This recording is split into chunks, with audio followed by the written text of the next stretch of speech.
چنگیز خان تاریخ کا سفاک ترین حکمراں جنگ جیتنے کے بعد کھوپڑیوں کے مینار بنوایا کرتا تھا۔ ذرا اس عمارت کو دیکھیں، دور سے تو بہت خوبصورت میناکاری یا نقاشی نظر آتی ہے، مگر قریب سے دیکھیں تو جسم میں خوف کی لہر دوڑ جاتی ہے۔ یہ پوری عمارت انسانی ہڈیوں سے بنائی گئی ہے۔ زمین، دیواریں، ستون، حتیٰ کہ چھت پر بھی انسانی ڈھانچے اور کھوپڑیاں۔ کوئی شک نہیں، یہ دنیا کی خوفناک ترین عمارت ہے۔ تو جناب، یہ ہے پرتگال کا چیپل یا عیسائیوں کی عبادت گاہ۔ پرتگال کے قصبے ایورا میں موجود کاپیلا دوس اوسوس چیپل کے بارے میں کہا جاتا ہے کہ یہ صلیبی جنگ میں شہید ہونے والے مسلمان سپاہیوں کے ڈھانچوں سے بنایا گیا۔ اس حوالے سے بھی تاریخی حقائق آپ کے سامنے رکھیں گے، مگر قریب سے دیکھتے ہیں اس چیپل کو۔ دراصل چرچ اور چیپل میں فرق ہوتا ہے، وہ یہ کہ چیپل میں انفرادی عبادات اور دعائیں ہوتی ہیں، چرچ کی طرح پادری اور جماعت کے ساتھ عبادات نہیں ہوتی۔ خیر، کاپیلا دوس اوسوس پرتگیزی زبان کا لفظ ہے اور اس کے معنی ہیں چیپل آف بونز۔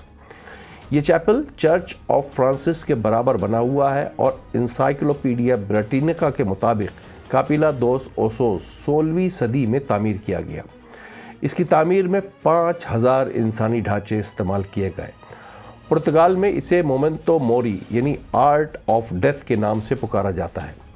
دیواروں کا جائزہ لیں، ڈھانچے، ہڈیاں، کھوپڑیاں، ذرا یہ ستون تو دیکھیں، ہر طرف لٹکتے جھولتے ڈھانچے۔ یہ لوگ کبھی زندہ تھے اور پتہ بھی نہ تھا کہ ان کا استعمال اس خوفناک انداز میں کیا جائے گا۔ کاپیلا دوس اوسوس کے دروازے پر ایک نظم لکھی ہوئی ہے، Our bones that are here awaits you، یعنی ہماری ہڈیاں یہاں تمہارا انتظار کر رہی ہیں۔ بڑا سوال یہ ہے کہ کیا کاپیلا دوس اوسوس صلیبی جنگوں میں شہید ہونے والے مسلم جنگجوؤں کے ڈھانچوں سے بنایا گیا؟ اس حوالے پہ سوشل میڈیا پہ بڑی بحث چھڑی رہتی ہے۔ چلیں حقیقت جانتے ہیں۔ پہلی بات تو یہ ہے کہ صلیبی جنگیں 1050 سے 1300 عیسوی تک لڑی گئیں۔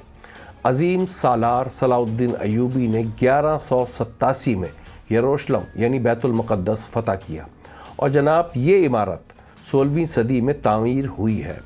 گویا کم از کم 300 سال کا فرق موجود ہے۔ دوسری اہم بات یہ ہے کہ اس حوالے سے دیگر فیکٹ چیکس بھی موجود ہیں جو ہم آپ کے سامنے اسکرین پر پیش کر رہے ہیں۔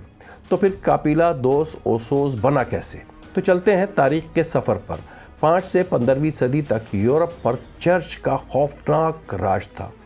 یہ دور ڈارک ایج آف یورپ کہلاتا ہے۔ بہرحال 16ویں صدی ایسا وقت تھا کہ جب چرچ اور عیسائی راہب پیچھے ہٹ چکے تھے۔ اس دور میں کاپیلا دوس اوسوس کی بنیاد فرانسسکن راہبوں نے رکھی۔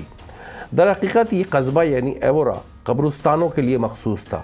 یہاں دور دور لگ بھگ 40 سے زائد قبرستان تھے اور زمین کا بہت بڑا رقبہ قبرستانوں نے گھیرا ہوا تھا، جن کے بیچ میں بڑے بڑے گیپس تھے۔ معاشرتی تقاضوں کے تحت زمین کا بہتر استعمال کرنے کی خاطر فرانسسکن راہبوں نے مشاورت کے ساتھ ان قبرستانوں کو ختم کر کے انسانی ڈھانچوں سے یہ چیپل بنانے کی منظوری دی۔ بڑی تعداد میں قبروں سے ڈھانچے نکالے گئے، جبکہ بعض راہبوں نے وصیت میں اپنی ہڈیاں بھی چیپل کی تعمیر کے لیے خاص کر دیں۔ یوں آج یہ چیپل آف بونز ہمارے سامنے ہے۔ مسٹر ڈاکیومنٹری چینل کو سبسکرائب کریں اور ہاں، بیل آئیکن کو دبانا نہ بھولیں تاکہ نئی معلومات آپ تک بر وقت پہنچے۔